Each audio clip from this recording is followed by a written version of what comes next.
The Bennett Brothers, Gideon, Ira and Earl, all three missing, presumed dead, but what exactly is the tale behind the siblings?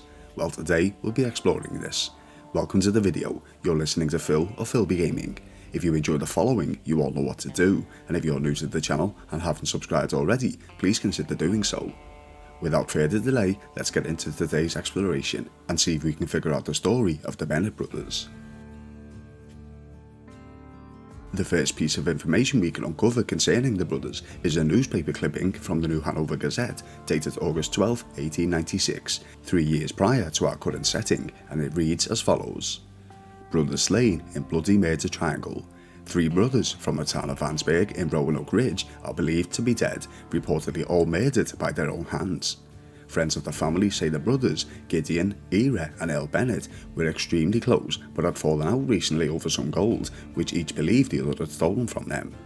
While all men all have some history of trouble with the law, and the context finishes there. Presumably, the end of that sentence will be something along the lines of, they were otherwise now considered upstanding citizens, given that their criminal past is referred to as history. It would seem that the news of the brothers has travelled further than the mining town of Vansberg, as we can encounter a camper who gives us his insight to the Bennett family whilst relating it to a tale of his own. So where are you from, friend? Kinda all over the place. I am from Mexico. I left because my best friend, a man I'd known my whole life, betrayed me. And why am I telling you this? Because often the company of strangers is the best kind. The closer we get, the more cruel we become. So? See, you know it too. I don't know how well you know the town of Annisburg, but they tell a story of 3 brothers, close as can be, until greed destroyed them. They'd found gold together, but one of them ran off with it all. Now, the 3 of them lie dead. Oh yeah? They say the brother marked the spot where he'd hidden the gold with tree carvings until he was followed there and shot dead by one of the other brothers. As far as I know, it's never been found. And neither has the body of my best friend.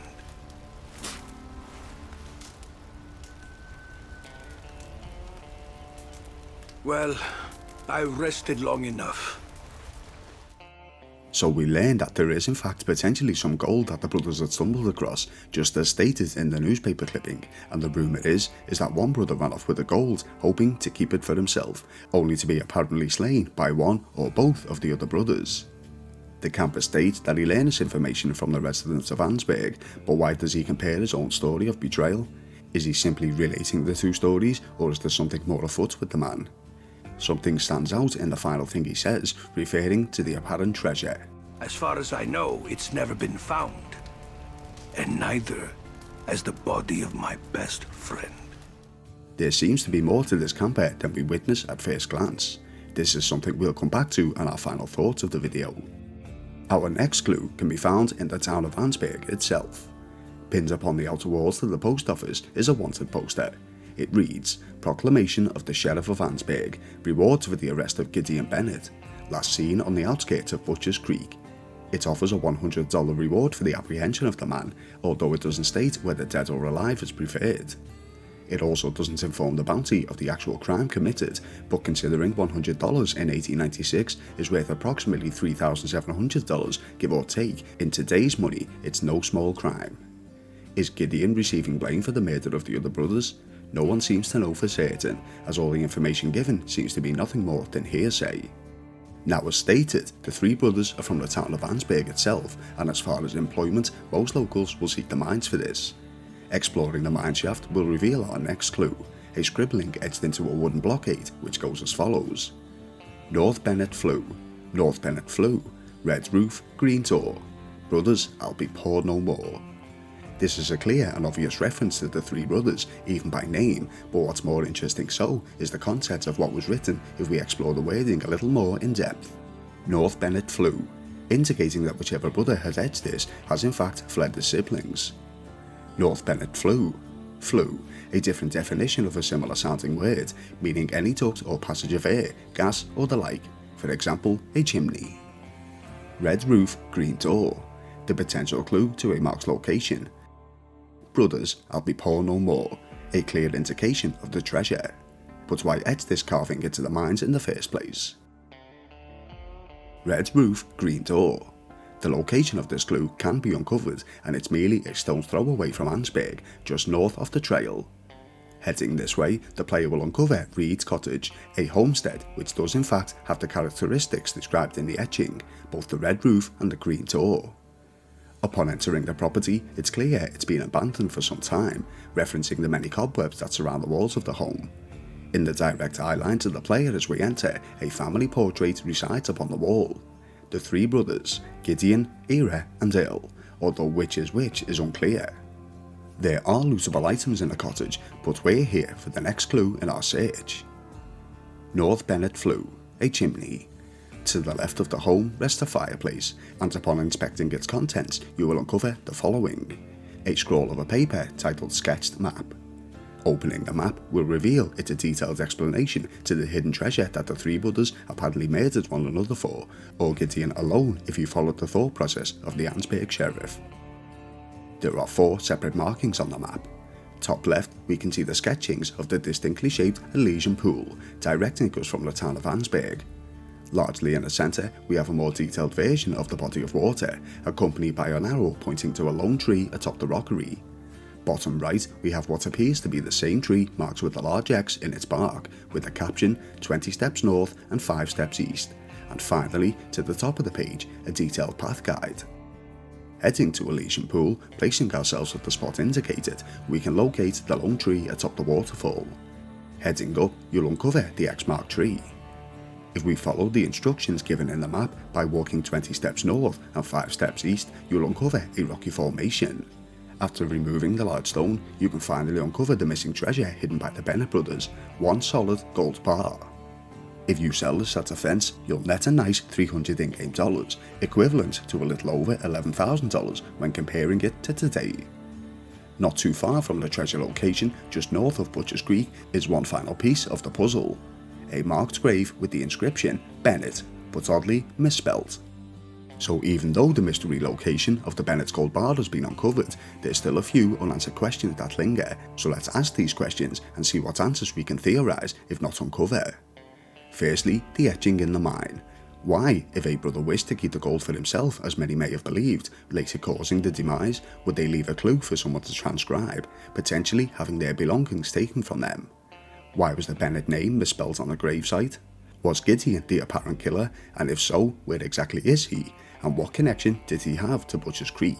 And finally, is the camper who told the story of the 3 siblings involved much more heavily than he presents himself to be? Here's a theory or two as to what actually might have happened. As one or more of the Bennett brothers uncovered the gold, they vowed to split the loot evenly. Creating a map at their former home of Reed's Cottage, whilst working the mines in Ansberg, they etched a reminder to the others as to this location. Whichever brother made the scribbling had no intention of taking the other 2 for fools. Unfortunately, one of the other brothers, assumed by both the townsfolk and Sheriff of Ansberg to be Gideon, had other ideas, so for context we'll run with Gideon being the culprit. The last line of the etching, "Brothers, I'll be poor no more," may have been added by Gideon, teasing his brothers as he felt unstoppable, maybe placing him as the eldest sibling. Gideon may have been caught by either Ira, Earl or both, whilst digging through the rockery to claim the treasure, and a shootout ensued claiming the lives of one or more of the brothers. The marked grave, potentially the final resting place of a brother, may have been misspelled if Gideon was somehow disturbed, but then again it may not be related to the family at all, just a coincidence, as the surname Bennett can be spelled numerous ways. But if the grave is not part of the Bennett family, where exactly are the missing Bennett brothers? We know that they never fled with the gold as it was still buried, so is it possible that Gideon disposed of his siblings in the nearby Elysian Pool? And also, what is Gideon's connection, if any, to Butcher's Creek? Did he flee there, knowing that the law won't follow him too willingly? There are just too many unanswered questions. But one theory is that the travelling camper had something to do with it all. The camper talks about how his friend betrayed him back in Mexico and uses that tale to intertwine a discussion on the Bennett brothers, but why compare the 2 tales at all? Why admit to a stranger that the remains of your friend has never been found, projecting the possibility that he himself murdered his friend? He does admit he prefers the company of strangers, but implicating yourself in the disappearance of your best friend is a strange thing to openly admit to someone you've literally just met moments prior. The camper heard tales of buried treasure and may have uncovered the etching in the mines. Now, as stated, the Bennett family was known to locals of Ansberg, and with their family name clearly mentioned in the writing, it wouldn't have been difficult to find the brothers. He may have befriended the Bennett family and followed them to the marked tree, believing that particular location to be the burial site. The camper may have slain a brother before burying the remains. This could explain the misspelling of his family surname on the grave. With one brother missing, the town of Ansberg believed the culprit to be Gideon, something of which may have been further implemented by the camper spreading rumours, and the two remaining brothers thought that they were forced to flee the area, unable to return to collect their findings. This will give the camper further time to search the area, hence why he's camping so locally. He may have also been mentioning the tale of the brothers to Arthur, attempting to pry any information he may have on the whereabouts of the treasure, later using the story of him killing his best friend as something as an intimidation tactic. The truth is, no one truly knows the story of the outcome to the Bennett family, only that the treasure was never collected. So let me know what you think actually happened to the siblings. Do you think it was Gideon who killed his brothers? Do you think the travelling camper was involved more than he was actually letting on? Or do you think the fate of the family was in someone else's hands entirely? As always, if you enjoyed what you saw today, you all know what to do, and if you're new to the channel and haven't subscribed already, please consider doing so. Thank you all for watching. You've been listening to Phil of Filbee Gaming, and I'll see you in the next video.